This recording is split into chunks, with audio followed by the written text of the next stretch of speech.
Hello दोस्तों, उम्मीद करता हूँ आप सभी मस्त होंगे, अपनी पढ़ाई में व्यस्त होंगे। आज हम राजस्थान बोर्ड क्लास 10 6 मार्च 2025 को आप सभी का यहाँ पर इंग्लिश का पेपर है और इस इंग्लिश पेपर के लिए जितने भी इंपॉर्टेंट क्वेश्चंस हैं, जितने भी यहाँ पर महत्वपूर्ण प्रश्न है, वो सभी का यहाँ पर हल देखने वाले हैं, डिस्कस करने वाले हैं विद फुल सॉल्यूशंस, यानी संपूर्ण हल के साथ आप सभी को एक पेपर बताने वाले हैं। ये पेपर काफ़ी महत्वपूर्ण है। यहाँ पर हम section A reading writing, section B grammar, section C और जो टेक्स्ट बुक वाला जो पार्ट है सेक्शन डी, सभी को हम सॉल्व करने वाले हैं। और जो आपके 6 मार्च 2025 इंग्लिश के पेपर में जो यहाँ पर क्वेश्चंस आने वाले हैं वो सभी हम डिस्कस करेंगे। कौन कौन से पैसेज आएंगे, कैसे लेटर आएंगे, किस प्रकार से क्वेश्चंस पूछे जाएंगे, सब कुछ यहाँ पर इस क्लास में हम डिस्कस करेंगे। तो यदि आपको ये क्लास अच्छी लगी है तो इस क्लास को एक बार लाइक जरूर करें, चैनल को सब्सक्राइब करके बेल आइकन को प्रेस करें और ज़्यादा से ज़्यादा इस क्लास को शेयर करें अपने सभी दोस्तों के साथ। इस क्लास को देखने के बाद आपका यहाँ पर काफ़ी जो है इंग्लिश के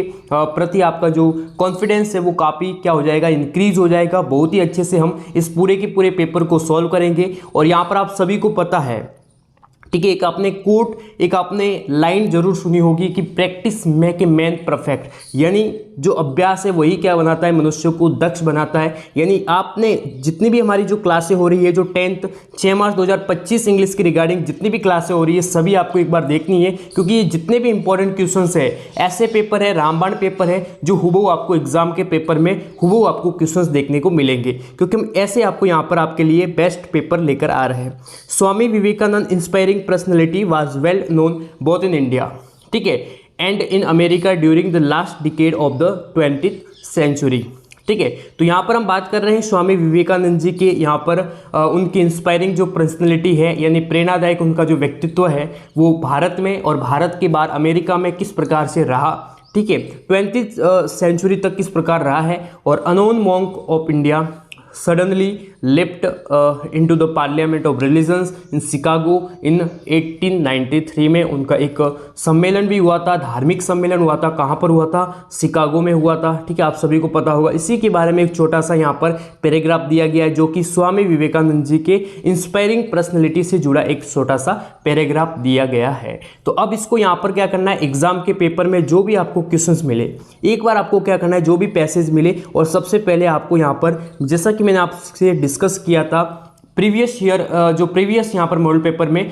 कि आपको सेक्शन ए को सबसे पहले फर्स्ट आपको क्या करना है, सॉल्व करना है। और यहाँ पर हम इनके क्वेश्चंस देखेंगे तो बहुत ही सिंपल से आप पैसेज के क्वेश्चंस के आंसर दे पाएंगे, ठीक है। तो यहाँ पर आप देख सकते हैं स्वामी विवेकानंद हेड, ठीक है, तो क्या इन्होंने हेड किया, ए इंस्पायर्ड पर्सनैलिटी, ठीक है, ए इंस्पायर्ड पर्सनैलिटी तो बिल्कुल ही नहीं है, ठीक है, डिस्करेजिंग पर्सनैलिटी नहीं, एंड इनसेंसिटिव पर्सनैलिटी नहीं। यहाँ पर आया है ए इंस्पायरिंग पर्सनैलिटी, और यहाँ पर जो फर्स्ट हमने लाइन पढ़ी इंस्पायरिंग पर्सनैलिटी, यही इसका क्या हो जाएगा, सही आंसर हो जाएगा, ठीक है। तो अब हम यहाँ पर इसी प्रकार से नेक्स्ट यहाँ पर आप देख सकते हैं, where was the parliament of religion held, कहाँ पर किया था, तो इन शिकागो में। व्हेन यानी कब किया था, ठीक है, कि when was the parliament of religions held, ठीक है, तो कब किया था, यहाँ पर 1893 में, ये भी आपको ध्यान में रखना है। Which religion did Swami ji represent in America, किस धर्म को, ठीक है, किस रिलीजन को यहाँ पर स्वामी विवेकानंद जी शिकागो के, अमेरिका में जो शिकागो धर्म सम्मेलन हुआ उसमें किस रिलीजन को वो रिप्रेजेंट कर रहे थे, बुद्धिज्म को कर रहे थे, हिंदुइज्म को कर रहे थे, या क्रिश्चियंस को कर रहे थे, या जैनिज्म को कर रहे थे। तो हिंदू जो अपना जो सनातन धर्म है उसको यहाँ पर रिप्रेजेंट कर रहे थे। उसके बाद यहाँ पर आप देख सकते हैं, which of the following qualities did Vivekananda had, यानी इनमें कौन कौन सी क्वालिटी थी विवेकानंद जी में, तो vast knowledge of eastern and western culture, यानी ईस्ट और वेस्ट संस्कृति की बहुत ही महान ज्ञान जो है, महान ज्ञानी है वो विवेकानंद जी थे, तो बिल्कुल ही सही है। ब्रॉड ह्यूमन सिंपैथी, उनमें मानव की सहानुभूति छिपी हुई थी, तो बिल्कुल ही सही है।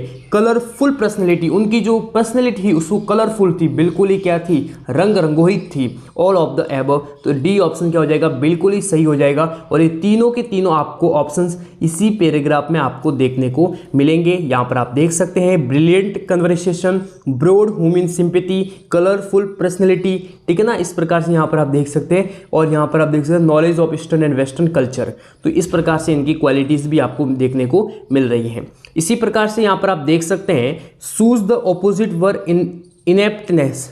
देखिए इनेप्टनेस का अर्थ क्या होता है, मूर्खता या कह सकते हैं, ठीक है, इनेप्टनेस या कह सकते हैं ठीक है, डीमोटिवेट भी कह सकते हैं इसको एक वर्ड में। तो इसका यहाँ पर क्या होगा, ऑपोजिट वर्ड क्या होगा, फरविड यानी होता है प्रचंड, ठीक है, इनरेस्टिबल, ठीक है, इनसाइट, इंस्पायरिंग। तो इंस्पायरिंग क्या हो जाएगा, इसको ऑपोजिट वर्ड बिल्कुल ही करेक्ट आ जाएगा, यानी डी ऑप्शन बिल्कुल ही क्या हो जाएगा, सही हो जाएगा। अभी तक आपने इस क्लास को लाइक नहीं किया तो क्लास को लाइक करें, चैनल को सब्सक्राइब करके बेल आइकन को प्रेस करें, क्योंकि हम बहुत ही आराम से इस पूरे के पूरे पेपर को देखने वाले हैं। इस पूरे के पूरे पेपर को समझना है, किस प्रकार से मैं आपको आंसर बता रहा हूँ, कैसे सॉल्व करना है, ठीक है। वो आपको एग्जाम 6 मार्च 2025 के पेपर में ऐसा ही आपको पेपर है वो आपको मिलने वाला है और इसी तरीके से आपको सॉल्व करना है। चूज द सिमिलर वर्ड, आपको एक सिमिलर वर्ड भी दिया जाएगा जो कि सिनोनिम या फिर यहाँ पर आप देख सकते हैं एक सिनोनिम होगा, एक एंटोनिम होगा, ठीक है। अर्डेंट, अर्डेंट है उसका यहाँ पर आपको बताना है, ठीक है। तो अर्डेंट यानी होता है फरविड, फरविड यानी प्रचंड, अर्डेंट यानी प्रचंड, ठीक है। तो ये इसका क्या हो जाएगा, बिल्कुल ही यहाँ पर सिमिलर वर्ड हो जाएगा। अब आपको नेक्स्ट क्या दिया गया है, एक और पैसेज दिया गया है, इसको भी आपको सॉल्व करना है। तो ये बचपन से जुड़ा हुआ है। Childhood is a time when where are few responsibility to make life difficult, ठीक है। बहुत ही कम जिम्मेदारी होती है किसमें, चिल्डहुड में, ठीक है। If a child has good parents, ठीक है, यानी बचपन के समय में एक बच्चे पर बहुत ही कम क्या होती है, जिम्मेदारियों का बोझ होता है, ठीक है। और he is fed, looked after and loved, whatever he may do, it is immovable that he will ever again in his life is given so much without having to do, ठीक है। चिल्डहुड के बारे में यहाँ पर बात हो रही है, किस प्रकार से यहाँ पर बच्चे में, ठीक है, बच्चे का जो जीवन है, जो एक चाइल्ड लाइफ है, वो यहाँ पर पूरा का पूरा इसमें क्वालिटीज़ बताई गई है चाइल्ड लाइफ की। तो आप आराम से इसको यहाँ पर कर सकते हैं solve. What will be marvellous adventure for a child, ठीक है। तो इसका भी आपको आंसर बिल्कुल ही पैसेज में आपको मिल जाएगा। When does a young man became free from the discipline of school and parents, ठीक है। When ability does come with old age, what does happen in if a child has good parents, ठीक है। इनमें जितने भी आपको यहाँ पर मेन वर्ड मिल रहे हैं, जैसे मार्वलस एडवेंचर मिल रहा है आपको, ठीक है, डिसिप्लिन यहाँ पर मिल रहा है, इसमें आपको एबिलिटी, ठीक है, ओल्ड एज भी है, ठीक है ना, चाइल्ड हैज़ तो गुड पेरेंट आपको मिल रहा है, ठीक है। पेन एज चाइल्ड, तो ये पेन एज चाइल्ड इसका मेन वर्ड हो जाएगा। इन मेन वर्ड को आपको क्या करना है, फाइंड इन पैसेज। यदि आप इसमें पैसेज में फाइंड करेंगे, ये मेन वर्ड दिख रहे हो, वही इसका क्या हो जाएगा, आंसर हो जाएगा। अब मैं आपको यहाँ पर बता रहा हूँ, इसका यहाँ पर आप देख सकते हैं एब्सुर्डिटी, ठीक है, एब्सर्डिटी, इसका अर्थ होता है मूर्खता। क्या होता है, मूर्खता, ठीक है। तो यहाँ पर इसका ऑपोजिट वर्ड जो है बताना है, तो ऑपोजिट वर्ड हो जाएगा यहाँ पर, इसका क्या हो जाएगा, ऑपोजिट वर्ड, ठीक है। तो ऑपोजिट वर्ड इसका क्या हो जाएगा, यहाँ पर विजडम हो जाएगा। क्या हो जाएगा, विजडम हो जाएगा, बिल्कुल ही सही आंसर है विजडम। अवेशम यानी होता है महान, और इसका तो बताना है सिमिलर वर्ड। तो इसका जो सिमिलर वर्ड अवेशम का जो है सिमिलर वर्ड होएगा ग्रेट होगा। क्या हो जाएगा, ग्रेट, ठीक है। यहाँ पर एक वर्ड भी आया होगा ग्रेट करके, ठीक है, ग्रेट है, ठीक है। इस प्रकार से आपको एक वर्ड देखने को मिल जाएगा। नेक्स्ट यहाँ पर बात करेंगे हम सेक्शन बी, जो कि एक आपका राइटिंग पोर्शन रहेगा, ठीक है, जिसमें आपको नोटिस मिल सकता है, आपको लेटर मिल सकता है, लेटर में भी ईमेल लेटर मिल सकता है, फॉर्मल या इनफॉर्मल, ठीक है, रिपोर्ट मिल सकती है, ठीक है। Imagine that you are Prakash living in Jaipur, आप जयपुर में रहते हैं, आपका नाम प्रकाश है।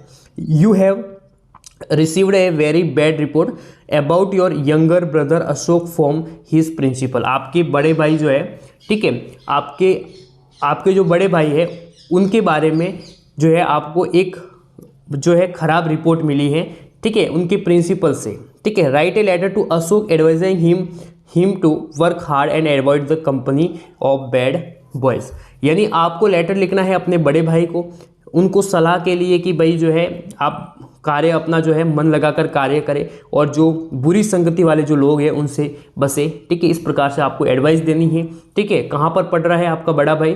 ठीक है, आप तो यहाँ पर जयपुर में रहते हैं और आपके मतलब उस जो आपका बड़ा भाई पढ़ रहा है उसके प्रिंसिपल के द्वारा उनके बारे में, आपके बड़े भाई के बारे में एक बैड न्यूज़ मिलती है, बैड रिपोर्ट मिलती है, तो उसी पर एडवाइजिंग के लिए आप लिखेंगे लेटर।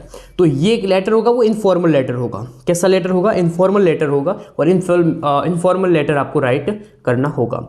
नीचे भी ऐसा एक सेम यहाँ पर लेटर दिया गया है, जो कि your younger brother Mohan living at Shahpura is a very good in at study but in physically में वीक है। फिजिकली जो एक्टिविटी है उनमें वीक है, तो उसके रिगार्डिंग आपको यहाँ पर लेटर लिखना है। तो बिल्कुल ही सिंपल है, ये जितने भी टॉपिक है काफ़ी इंपॉर्टेंट है। ठीक है, इसी प्रकार से आपको पैराग्राफ मिल सकता है, मॉर्निंग वॉक पर है, इस प्रकार से आपको एक पोस्टर देखने को मिल रहा है, तो इस पर भी आपको एक यहाँ पर पैराग्राफ लिखना होगा। उसके बाद हम बात करेंगे सेक्शन सी की, बहुत ही इंपॉर्टेंट है सेक्शन सी, ग्रामर का सेक्शन है। ठीक है, यहाँ पर आप देख सकते हैं, यहाँ पर choose the correct form of the verbs.